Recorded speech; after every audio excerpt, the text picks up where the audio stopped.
Resume, a piece of paper that can literally change your life. Whether you're applying for a job, an internship, or sometimes even a scholarship, this one document withholds the power to take you to places. Or maybe not. Well, whatever the case be, resume is the first thing that the headhunters or the employers see to evaluate your capabilities. And since it's so important, we cannot afford to make any mistakes with it.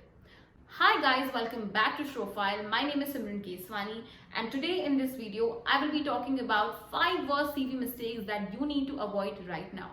So without further ado, let's get started. Now the first mistake to avoid is wrong formatting. Now this might sound vague and unimportant, but believe you me, aesthetics is the first thing that catches the eye of an overviewer. And no matter what you have on inside, if at the first glance of the CV it doesn't look aesthetically pleasing, then it might not even get noticed by the interviewer. Now you may wonder who cares about the appearance of the resume. Well, surprisingly enough, companies like Google and Apple get around 19,000 resumes per week. And the employers only have 3 seconds to scan a resume before they decide if it interests them or not. And some of the resumes do not even make to the employer's desk, simply because they are not aesthetically pleasing. So avoid the cliches and make sure that the elements like headers, text and the body come together in such a way that it gets noticed. Moving on to the second mistake now. Now the second mistake to avoid is being irrelevant to the job role. Now I know it's too much of work to tailor your resume each time you apply for a new job role. However, it's totally worth the work. Now, like I mentioned previously, the recruiters get a whole bunch of resumes in a single day. So they don't have the time to meticulously observe your resume and check the nitty-gritty details that aligns with the job role. So for example, let's say you're applying for a social media manager role and you have prior experience for the same role. So it's always better to place it at the top of your work experience section instead of chronologically placing your work experience. However, if that job goes way back, then it's always better to highlight it. Other than that, it is also very important that you use the keywords that aligns with the job role. Now, whenever you apply for a new job, and if you check their job description, then you will see that they have highlighted some keywords. So it's always better to include those keywords in your CV. Because a lot of companies use the applicant tracking system that scans the CV of the employer that check those keywords that aligns with the job role. So if you don't have those keywords in your resume, it might not even get noticed.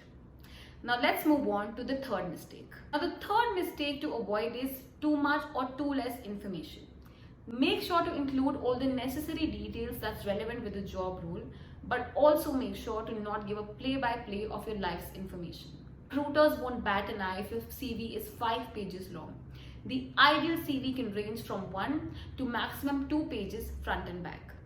Now let's move on to the fourth mistake. Now the fourth mistake to avoid is grammatical errors and typos. Now this might seem the most obvious one, yet it is the most common mistake. But the good part is in tech-savvy world like today, you can use apps like Grammarly, or if not, you can take help of a career counselor or maybe a friend of yours whom you trust. It's always better to know your shortcomings beforehand instead of getting embarrassed at the interview table. Other than this, other grammatical mistakes that you should avoid is talking in third party. When you talk in third party, it creates a certain gap between you and the recruiters, and you certainly don't want that. Make sure to also not switch between tenses and maintain the same tone throughout your resume. When you switch between tenses, it creates a lot of confusion and also takes a lot of space. So make sure to avoid that. Now let's move on to the fifth and the final point. Now the fifth mistake to avoid is using casual information. Well, what do I mean by casual information? Well, I think we all would be guilty of using a very random email ID or maybe a Facebook profile picture for our CV. Now that's a very big no-no. It can actually be a deal breaker and quickly turn off your recruiter. So make sure to avoid it at all cost. So with that being said, if you're also guilty of making such mistakes, it's high time to rectify them and get bombarded with an array of opportunities. Rest, you know the drill.